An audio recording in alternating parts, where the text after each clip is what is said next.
জোৰ আছে ন? এই সাফলত কেলে ইমান কষ্ট কৰি বহি আছে? সিটো কৰিবলৈ বহা দেই, ভিতৰলৈ সোমাই আহক অলপ। অসম জাতীয় পৰিষদ জিন্দাবাদ! অসম জাতীয় পৰিষদ জিন্দাবাদ! অসম জাতীয় পৰিষদ জিন্দাবাদ! ৰুণুজ্যোতি গগৈ জিন্দাবাদ! ৰুণুজ্যোতি গগৈ জিন্দাবাদ! ৰেজাউল কৰিম জিন্দাবাদ! ৰেজাউল কৰিম জিন্দাবাদ! জয় অসম! জয় অসম! জয় অসম!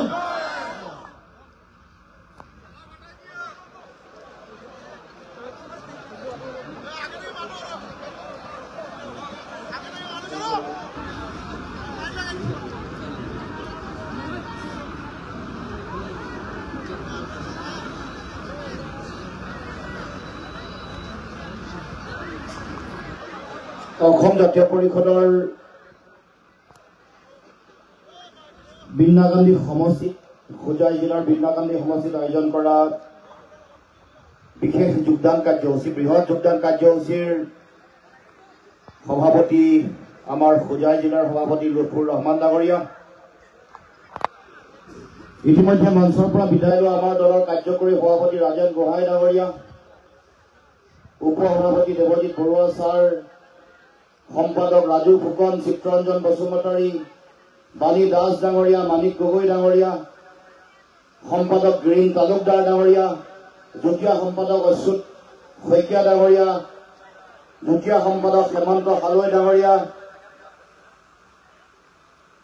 আমাৰ কেন্দ্ৰীয় সমিতিৰ কাৰ্যকৰী সভাপতি বেণী মাধৱ ঘোষ ডাঙৰীয়া, উদ্দীপ্ত নাৰায়ণ ৰাজা ডাঙৰীয়া, চিমল দেউৰী ডাঙৰীয়া, কেন্দ্ৰীয় সমিতিৰ সাংগঠনিক সম্পাদক ৰাজেন গগৈ ডাঙৰীয়া,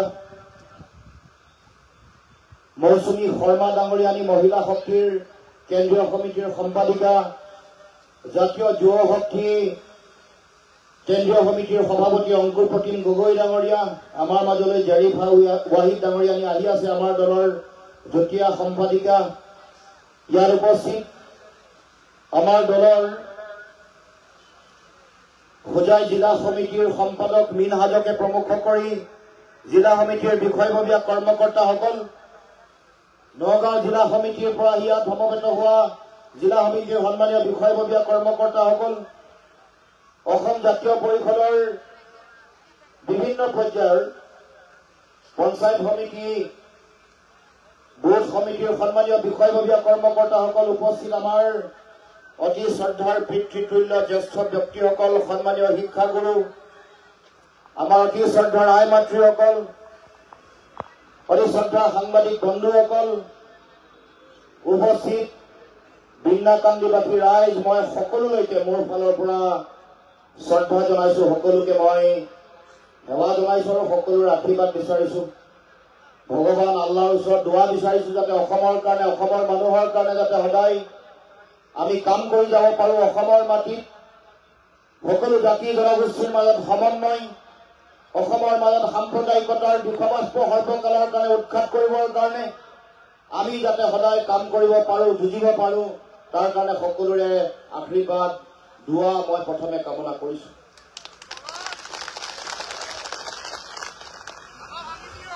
আজি এই বিশেষ যোগদান কাৰ্যসূচীত আপোনালোকৰ সকলোৰে মৰমৰ নেতা, এটা সময়ত জাতীয়তাবাদৰ ভেটি ইয়াত নিৰ্মাণ কৰা আমাৰ খলিলুৰ ৰহমান চৌধুৰী চাহাবৰ ল'ৰা ৰেজাউল কৰিম চৌধুৰী আমাৰ দলত আজি যোগদান কৰিছে। আপোনালোকে সকলোৱে জানে যে এটা সময়ত নিৰ্দলীয়কৈ এই বিধানসভা সমষ্টিত প্ৰতিদ্বন্দ্বিতা কৰি 50,000তকৈ বেছি ভোট, 53,000 ভোট ৰাইজে তেখেতক দিছে। আৰু অসমত সাম্প্ৰদায়িকতাৰ বিষবাষ্প বিয়পোৱা বদৰুদ্দিন আজমল চাহাবৰ পৰিয়ালৰ লগত কেৱল মাত্ৰ অকণমান ভোটৰ কাৰণেহে তেওঁ পৰাজয় স্বীকাৰ কৰিব লগা হৈছিল, এই কথা আপোনালোকে সকলোৱে জানে। কিন্তু এইবাৰ আমি সকলোৱে সংকল্প লৈছো, অসমত আমাৰ সকলো ৰাজনৈতিক শক্তি, বিৰোধী শক্তি ঐক্যবদ্ধ হ'ব, একেলগে যুঁজিম, এই কথা আমি ইতিমধ্যে সিদ্ধান্ত গ্ৰহণ কৰিছো আৰু ইতিমধ্যে শপত লৈছো।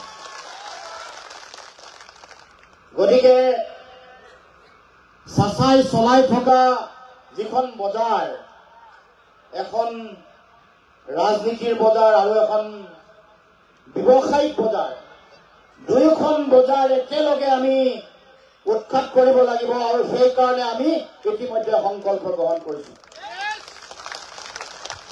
ব্যৱসায়িক বজাৰখন ব্যৱহাৰ কৰে, ৰাজনীতি ব্যৱহাৰ কৰি ব্যৱসায়িক বজাৰ চলায়।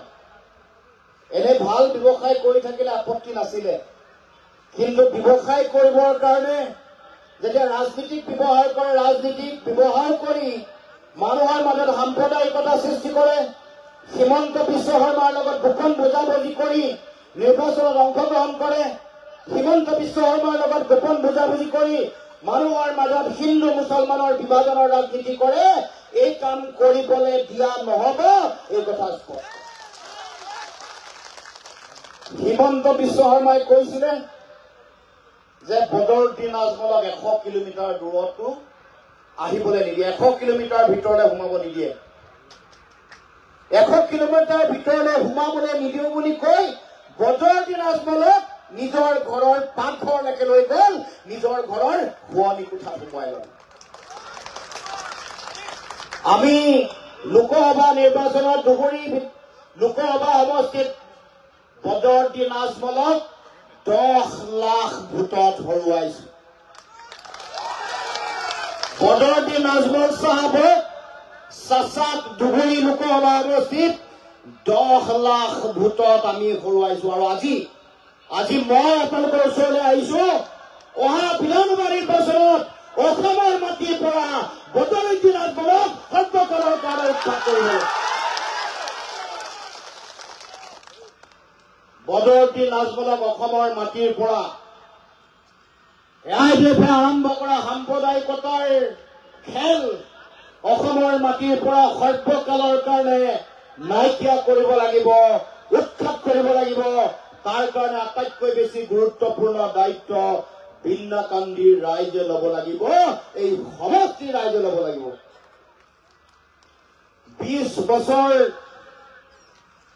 শাসনত আছে, অসমৰ আটাইতকৈ ধনী মানুহবোৰৰ ভিতৰত অন্যতম, নিজে ধনী হৈ আছে আৰু বিন্নাকান্দিৰ ৰাস্তা ঘাটৰ অৱস্থা কেনেকুৱা?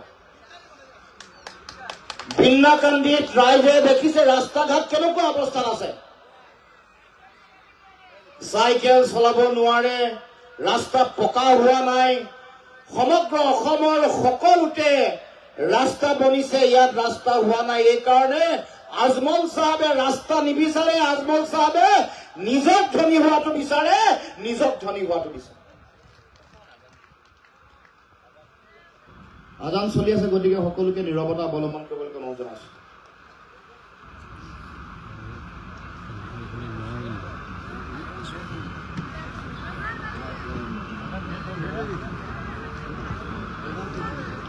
আজান শেষ হৈছে বুলি কৈছে, গতিকে আজানৰ মাজত সকলোকে নীৰৱতা অৱলম্বনৰ কাৰণে ধন্যবাদ জনাইছো।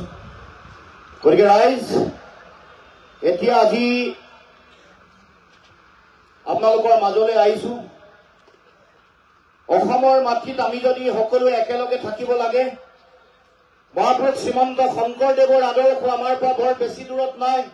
বৰদোৱা য'ত জন্ম হৈছিল আমাৰ জাতিৰ জনক জগতগুৰু মহাপুৰুষ শ্ৰীমন্ত শংকৰদেৱ, এইখন অসমত স্বৰ্গদেউ চাওলুং চুকাফাই যেতিয়া অসমত 7 ৰাজ একত্ৰিত কৰি এক ৰাজ কৰিছিল, তেতিয়াও একেই আদৰ্শ আছিল। কৈছিল যে অসমৰ সকলো জাতি জনগোষ্ঠী ভাষা ভাষী ধৰ্মাৱলম্বী লোকক একত্ৰিত কৰি এখন সমাজ গঢ়িব লাগে।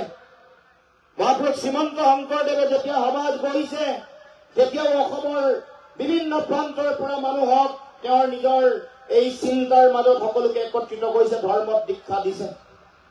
পাহাৰৰ এগৰাকী মানুহক পাহাৰৰ কোনোবা নৰোত্তমক যদি আনিছে, গাৰুৰ গোবিন্দক আনিছে, এনেকৈ নৰোত্তম আমাৰ এছচিসকলৰ মাজৰ পৰা নৰোত্তমক আনিছে, এনেকৈ বিভিন্ন ব্যক্তিক আৰু মুছলমানসকলৰ মাজৰ পৰা চান খাই তেওঁ নিজৰ হিচ্ছত্ব দি এই কথা প্ৰমাণ কৰিছে যে আমি সকলোৱে অসমৰ মাটিত একেলগে জীয়াই থাকিব লাগিব, এখন সমাজ গঢ়িব লাগিব। আৰু সেইকাৰণে আজিও পুনৰ ক'ব খুজিছো, গুৰুজনাৰ এই পবিত্ৰ জন্মভূমি বৰদোৱাৰ বুকুত থিয় হৈ হিমন্ত বিশ্ব শৰ্মাই সাম্প্ৰদায়িকতা সৃষ্টি কৰিব খুজিছে। আমি আহিছো সমন্বয়ৰ বাৰ্তা দিবলৈ আৰু কবলৈ যে সমগ্ৰ অসমৰ বিভিন্ন প্ৰান্তত থকা সকলো জাতি জনগোষ্ঠী ৰাইজক আমি একত্ৰিতভাৱে আগবঢ়াই লৈ যাম। সাম্প্ৰদায়িকতাক যদি পুলিয়ে পোখাই উৎখাত কৰিব লাগে, মানুহৰ মাজত সৃষ্টি হোৱা বিভাজন, ঘৃণা, সংকীৰ্ণতাৰ ৰাজনীতিক শেষ কৰিব লাগে, তেতিয়াহ'লে আপোনালোকে মনত ৰাখিব লাগিব এই বিন্না কান্দিৰ বুকুৰ পৰাও চাচাক বদৰুদ্দিন আজমলক আপোনালোকে সকলোৱে মিলি বিদায় দিব লাগিব। সকলোৱে মিলি একেলগে একত্ৰিত হৈ বিদায় দিব লাগিব। আৰু এয়া আপোনালোকৰ দায়িত্ব। আজিৰ পৰা আৰম্ভ হৈছে এই যাত্ৰা। আজি বিন্না কান্দিলৈ আহি ৰাইজে ইয়াত এই সভাত উপস্থিত হৈছে। সভা দিয়াৰ সময়ত বিজেপিয়ে ইমান ভয় খাইছে যে তেওঁলোকে বেলেগ সভা দিব লগা হৈছে, বাধা দিব লগা হৈছে, কিনিব লগা হৈছে। 1500 টকা দি মানুহবোৰক ইয়ালৈ অহাত বিজেপিয়ে বাধা দিয়া আৰম্ভ কৰিছে। গতিকে আমি আগন্তুক দিনসমূহত বহুত বাধা থাকিব। আমাৰ চাচাৰ কিনা বেচাৰ ৰাজনীতি থাকিব, কিন্তু তাৰ মাজত সকলোৱে লক্ষ্য ৰাখিব লাগিব যে বিন্না কান্দিত যদি উন্নয়ন লাগে, বিন্না কান্দিৰ ৰাস্তা ঘাট যদি ভাল হ'ব লাগে, বিন্না কান্দিৰ মানুহে যদি ভাল শিক্ষা পাব লাগে, বিন্না কান্দিৰ মানুহে যদি ভাল চিকিৎসা পাব লাগে, তেতিয়াহ'লে বৰ্তমান বিধানসভাত থকা এই সমষ্টিৰ যিগৰাকী প্ৰতিনিধি, চাচাৰ যিগৰাকী ঘৰৰ মানুহ ভায়েকক বা চাচাৰ পৰিয়ালক এই ৰাজনীতিৰ পৰা সকলোৱে উফৰাই পঠাব লাগিব, উৎখাত কৰিব লাগিব। গতিকে ৰাইজ, আমি একেলগে হিমন্ত বিশ্ব শৰ্মাৰ সাম্প্ৰদায়িকতাৰ লগতো যুঁজিব লাগিব, একেলগে চাচা আজমল চাহাবৰ সাম্প্ৰদায়িকতাৰ লগতো যুঁজিব লাগিব। কাৰণ হিমন্ত বিশ্ব শৰ্মাৰ আটাইতকৈ ডাঙৰ অস্ত্ৰটোৱে হ'ল বদৰুদ্দিন আজমল। বদৰুদ্দিন আজমলক ব্যৱহাৰ কৰি তেওঁ অসমৰ মানুহৰ মাজত ধৰ্মীয় মেৰুকৰণ কৰে। সেইকাৰণে আজমল চাহাবে হিমন্ত বিশ্ব শৰ্মাক নুসুধাকে এটাও কথা কৰিব নোৱাৰে, এটাও কাম কৰিব নোৱাৰে। মোৰতো এতিয়া সন্দেহ হয় যে এতিয়া উশাহ নিশাহ লবলৈও হিমন্ত বিশ্ব শৰ্মাক ফোন কৰি লয়। কাৰণ তেওঁৰ অলপ শকত আৱত মানুহ, বিভিন্ন সমস্যা আছে। আমি ভগৱানৰ ওচৰত প্ৰাৰ্থনা কৰিছো তেওঁ সুস্বাস্থ্য হৈ থাকক। কিন্তু তেওঁৰ পৰা যিটো ৰাজনীতি, সেই ৰাজনীতিক আমি শেষ কৰিম আৰু এইবাৰে শেষ কৰিম, সেই সিদ্ধান্ত আমি গ্ৰহণ কৰিছো। আৰু ৰাইজ মনত ৰাখিব, অসমত যদি সমন্বয় লাগে, অসমৰ মাটিত নিজৰ পৰিচয়, অসম প্ৰথম, আমাৰ দলৰ যিটো শ্লোগান অসম প্ৰথম সদায় আৰু চিৰদিন, আমাৰ সৈয়দ আব্দুল মাল্লিকে কোৱা জীৱনে মৰণে মই অসমীয়া, চিৰদিন অসমীয়া হৈ থাকিব লাগে, তেতিয়াহ'লে অসমৰ মাটিত জাতীয়তাবাদৰ ৰাজনীতি লাগিব। অসমৰ মাটিত জাতীয়তাবাদী চিন্তাইহে অসমৰ মানুহৰ মাজত সমন্বয় দিব। মই যলৈকে যাওঁ, নামনি অসমলৈ যাওঁতে কৈছো যে আপোনালোকক যদি আজমল চাহাবে মুছলমান বনাই ৰাখে, তেতিয়াহ'লে হিন্দু মুছলমানৰ ৰাজনীতি কৰিবলৈ হিমন্ত বিশ্ব শৰ্মাই সুযোগ সদায় পাব। আজি ইয়াতো আহি পুনৰ একেটাই কথা কৈছো যে আমি আমাৰ ধৰ্মীয় পৰিচয় ঘৰত থাকিব, আমি ভগৱান বা আল্লাহ বা গডক আমি উপাসনা কৰিম, কিন্তু মোৰ প্ৰথম পৰিচয় অসমীয়া বুলি কবলৈ যদি আমি পিছুহুকি আহো, তেতিয়াহ'লে সমন্বয় অসমৰ মাটিত সৃষ্টি নহয়। অৰ্থাৎ জাতীয়তাবাদৰ পতাকাৰ তলত যদি থিয় নহয়, কোনোবাই হিন্দু মুছলমানৰ ৰাজনীতি কৰিব, কোনোবাই ভোট বেংকৰ ৰাজনীতি কৰিব, বিভাজন চলিয়ে থাকিব। সমন্বয় কেতিয়াও সমাজলৈ নাহে, সমন্বয় কেতিয়াও সমাজলৈ নাহে।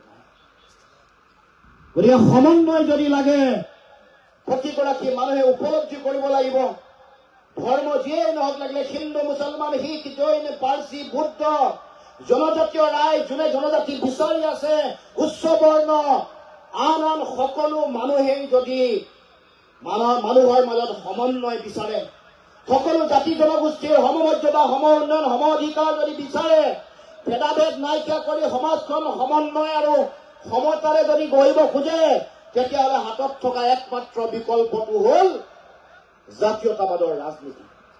আৰু জাতীয়তাবাদ আৰু আঞ্চলিকতাবাদৰ এই ৰাজনীতিৰ অৰ্থ, ইয়াৰ গৃহ অৰ্থ যেতিয়ালৈকে নুবুজিব, তেতিয়ালৈকে কোনোবাই ক্ষমতাৰ কাৰণে ব্যৱহাৰ কৰিয়েই থাকিব।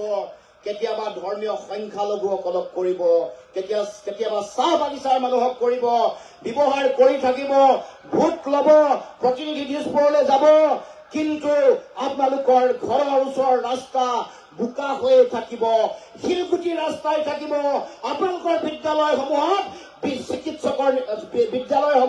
শিক্ষকৰ নিযুক্তি কেতিয়াও নহয়, আৰু চিকিৎসালয়সমূহত চিকিৎসকৰ নিযুক্তি কেতিয়াও নহয়। দৰৱ আপোনালোকে নাপাব।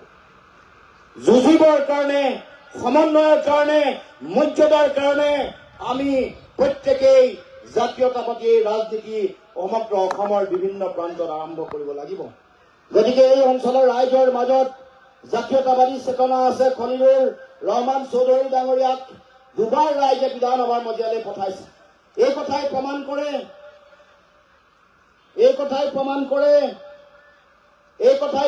কৰে যে এই সমষ্টিৰ